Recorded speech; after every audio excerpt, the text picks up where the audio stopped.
یہاں آج روز مبارک جمعہ ہے، مسجد ہے، اس ممبر خطبہ جمعہ پہ کھڑے ہو کر آپ سے ذمہ دارانہ طور پر ایک طالب علم کی حیثیت سے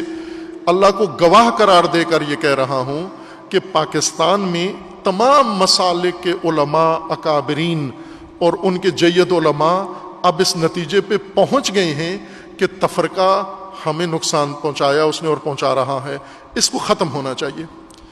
تفرقہ و فرقہ واریت اپنی آخری سانسیں لے رہی ہے، لیکن اس آخری جو حالت نزع میں ہے اس کو دوبارہ زندہ کرنے کے لیے یہ نئی لہر دوڑائی گئی ہے، تاکہ پھر ایک دفعہ اس میں جان ڈالی جائے، پھر ایک دفعہ سے سارے اپنے شیطان نے چیلے جمع کر کے اور انہیں میدان میں اتار دیا ہے۔ اس کی مثال یہ ہے کہ گزشتہ جمعہ کو پاکستان کی معروف شخصیت کراچی کے علماء دیوبند میں سے مفتی رفیع عثمانی صاحب نے خطبہ دیا جمعے کا، بہت ہی خوبصورت خطبہ، جو ان سے بھی کسی کو توقع نہیں تھی کہ یہ کبھی ایسا خطبہ دیں گے یا دیوبند کے مفتی اعظم ایسا خطبہ دیں گے،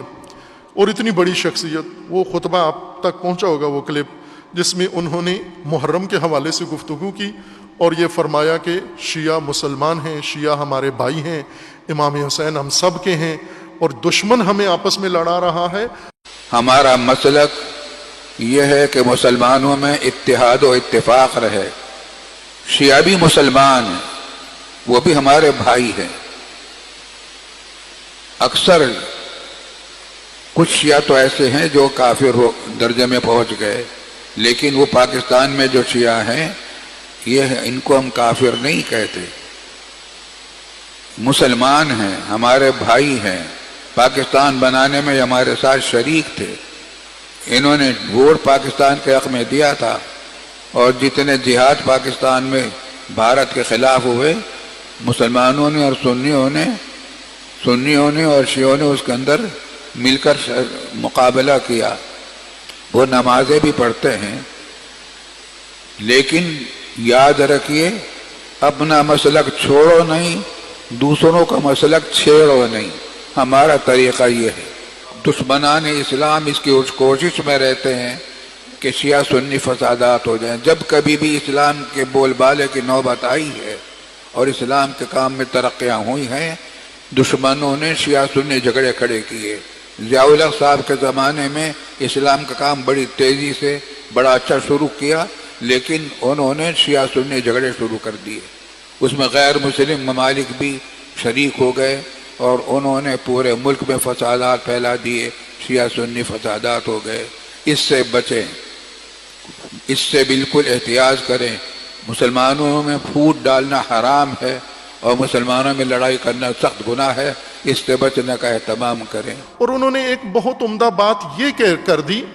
کہ یہ سب کچھ تفرقہ اور شیعہ سنی دشمنی یہ ضیاء الحق کے زمانے میں شروع کی گئی ہے، اور آپ لوگ اس دھوکے میں نہ آئیں۔ خوب ظاہر ہے کہ بہت سارے علماء، جید علماء کانفرنسوں میں ادھر ادھر آپ نے دیکھا، دیوبند سے ہوں، اہل حدیث ہوں، کسی بھی مسلک سے ہوں، وہ اس نتیجے پر پہنچے کہ تفرقہ ہمارے لیے نقصان دہ ہے، سب کے لیے۔ یعنی اہل حدیث کا یہ نتیجہ لیا ہے انہوں نے کہ تفرقہ نہ شیعہ کے لیے بلکہ اہل حدیث کے لیے بھی نقصان دہ ہے، تمام امت اسلامیہ کے لیے نقصان دہ ہے۔ یہ پاکستان کے اکابرین اس نتیجے پر پہنچے ہیں۔ لیکن آپ توجہ کریں، انہوں نے جمعے میں خطبہ دیا، اس کے بعد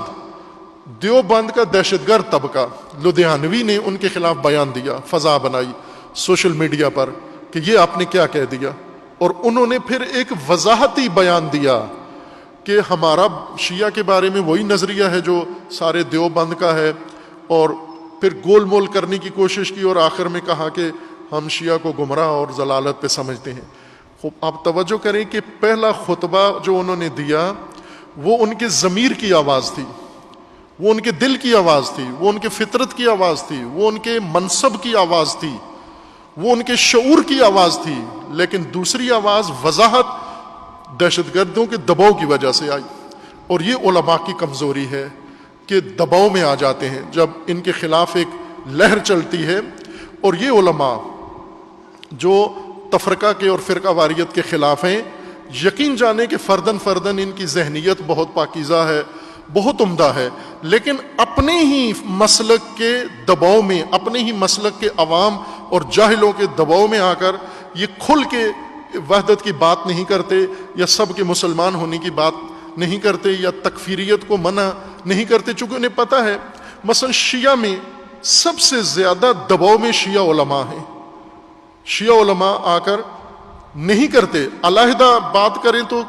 وہ سرزنش کرتے ہیں، ان لوگوں کی، نصیریوں کی سرزنش کریں گے، مشرکوں کی سرزنش کریں گے، کڑتے ہیں ایک دوسرے کے ساتھ نجی محفلوں میں، ٹیلی فون پہ اور واٹس ایپ میں ایک دوسرے کو کہتے رہتے ہیں یہ غلط ہو رہا ہے، یہ فلاں ہے، لیکن جب انہیں ممبر پہ موقع ملتا ہے، جب انہیں میٹنگ میں، کانفرنس میں موقع ملتا ہے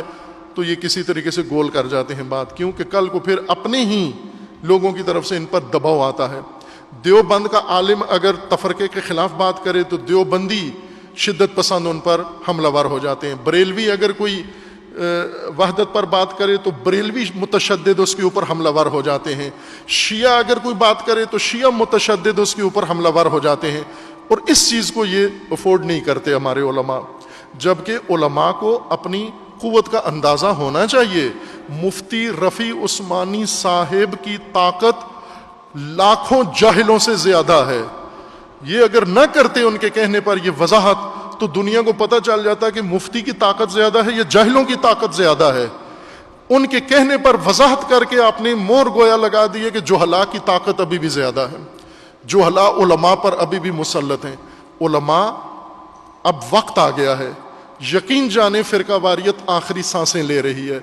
چونکہ تمام فرقوں کے اکابرین اور جید علماء و رہبران و قائدین اس نتیجے پہ پہنچ گئے ہیں کہ اسے ختم ہونا چاہیے۔ اب رہتا کیا ہے؟ صرف ایک اعلان، صرف کھل کے تقیہ سے باہر آنا، اپنے ہی مسلک کے ڈر سے باہر آنا، خوف سے باہر آنا، اور باہر آ کر کھل کے جو حق ہے لوگوں کے سامنے بیان کر دو۔ اگر کوئی شیعہ کا پلیٹ فارم استعمال کرتا ہے، میں عرض کر رہا ہوں ایک طالب علم کی حیثیت سے، یہ جو اہل سنت کے مقدسات کی توہین کرتے ہیں ان کا تشیع سے کوئی تعلق نہیں ہے۔ یہ جو ان میں سے کچھ مشرک ہیں ان کا اسلام سے کوئی تعلق نہیں ہے۔ امام خمینی کا فرمانا ہے جو شیعہ سنی میں اختلاف ڈالتا ہے وہ نہ شیعہ ہے نہ سنی ہے، بلکہ دشمن کا اعلی کار ہے، وہ جاہل ہے، نادان ہے، وہ دشمن کا اعلی کار ہے۔ اس وقت سب سے تشیع کے اندر سپریم اتھارٹی مذہبی طور پر جس ہستی کو اتھارٹی اور سندیت حاصل ہے، جن کی بات تشیع کا موقف سمجھا جاتا ہے، وہ رہبر معظم ہے، اور رہبر معظم نے فتویٰ کے ذریعے اور حکم کے ذریعے ممنوع قرار دیا ہوا ہے کہ اہل سنت کے مقدسات کی توہین کرنا حرام ہے شرعاً اور جرم ہے قانوناً۔ خب جب ہمارے اکابرین اس تک کھل کے بات کرتے ہیں تو پاکستان میں بھی جب آپ کے مجتہدین آپ کے پیچھے کھڑے ہوئے ہیں، جب آیت اللہ سیستانی دامت ظل العالی یہ فرماتے ہیں کہ اہل سنت ہمارے بھائی نہیں ہماری جان ہیں، خب جب ایک مرجع تقلید یہ بیان دیتا ہے تو پاکستان میں آیت اللہ سیستانی کے مقلد کو یا وکیل کو کیا مشکل ہے کہ وہ بھی کھل کے یہ بات کرے آ کر اور لوگوں کے سامنے بیان کرے، تاکہ یہ جاہل اور متشدد یہ اقلیت میں ہیں، یہ قلیل ہیں، یہ سوشل میڈیا پہ غوغا مچاتے ہیں، اہدم مچاتے ہیں، شور مچاتے ہیں، اور علماء مرعوب ہو جاتے ہیں۔ علماء کی طاقت زیادہ ہے، کوئی بھی عالم اگر کھل کے ان کے سامنے آ جائے یہ کچھ بھی نہیں کر سکتے۔ دیوبند کے علماء خوب الحمدللہ بہت سارے آپ نے دیکھا، جماعت اسلامی والے دیوبند کے علماء ہیں، طارق جمیل صاحب دیوبند کے علماء میں سے ہیں، کتنے دیوبند کے علماء یہاں وحدت کانفرنس میں آئے، کس طرح خوبصورتی سے انہوں نے گفتگو کی، اور جگہوں پر کرتے ہیں، اور وہ سب معتقد ہیں کہ اب وقت آ گیا ہے کہ پاکستان میں بھی اور پوری دنیا میں ہم ایک ہو جائیں، اور یہ ہو سکتا ہے۔ یہ غوغا کے باوجود یقین جانے قلبی طور پر میں مطمئن ہوں، صرف ایک قدم باقی ہے کہ علماء تقیہ چھوڑ دیں، علماء اپنے اپنے مسلک کے متشدد اور پریشر گروپ کے پریشر میں نہ آئیں، اور وہ جس طرح قرآن کا فرمانا ہے کہ جو اللہ کی رسالت انجام دیتے ہیں، جو اللہ کا پیغام انجام دیتے ہیں، الذین یبلغون رسالات اللہ ویخشونہ لا یخشون احدا الا اللہ، جو اللہ کے علاوہ کسی کی پرواہ نہیں کرتے۔ علماء لوگوں کی پرواہ چھوڑ دیں، اللہ کی پرواہ کریں۔ علماء کے اندر خشیت الناس سے زیادہ خشیت اللہ ہو اگر پھر یہ فرقہ واریت اسی سال یہ 2020 میں اپنی موت آپ مر جائے گی اور دفن ہو جائے گی، اور پھر پاکستان میں اس مردے کو کوئی اکھاڑ کے زندہ بھی کرنا چاہے نہیں کر سکتا۔ اگر اس وقت علماء ایک بولڈ قدم اٹھائیں، واضح قدم اٹھائیں، جو مناسب سمجھتے ہیں، اپنے اپنے پلیٹ فارم سے اس کا اظہار کریں، یا کسی جگہ مل بیٹھ کر سارے اس کا اظہار کریں، تو انشاءاللہ پاکستان اس لعنت فرقہ واریت سے مکمل طور پر پاک اور صاف ہو جائے گا، اور سب کے سب مسلمان بھائی بن کر ایک دوسرے کے ساتھ اور تمام مقدسات دین اور شعائر دین کی تعظیم کے ساتھ، احترام کے ساتھ، ایک مہذب قوم کے ساتھ انشاءاللہ پاکستان میں رہیں گے، اور پاکستان میں اللہ کے احکام پر عمل کریں گے، اور پاکستان میں اللہ کے نظام کو انشاءاللہ نافذ کریں گے، اور دشمنان دین کو ناکام کریں گے، مودی کو مایوس کریں گے، نیتنیاہو کو مایوس کریں گے، ٹرمپ کو اور MI6 کو مایوس کریں گے انشاءاللہ۔ اور علماء اس وقت یقین جان لیں کہ عوام، متدین عوام، بے شعور عوام، باشعور عوام، متدین عوام اور باشعور عوام آپ علماء کے ساتھ ہیں۔ جہلاء بے شک آپ کے خلاف ہوں، لیکن ان کی اوقات نہیں ہے کہ وہ علماء کے مقابلے میں آ کے علماء کو دین سے دور کر کے، خشیت اللہ دور کر کے، یہ تو اللہ کا فرمانا تھا کہ انما یخشی اللہ من عبادہ العلماء، سب کو دوسروں کی پرواہ ہوتی ہے، علماء کو فقط اللہ کی پرواہ ہوتی ہے۔ تو وہ قرآن کا کہنا اپنے اوپر صادق کرو اور فٹ کرو کہ اللہ کی پرواہ کر کے انشاءاللہ اسی محرم میں اور اس محرم کے گزرنے سے پہلے پہلے انشاءاللہ یہ فضا پاکستان کے اندر قائم ہو سکتی ہے، اور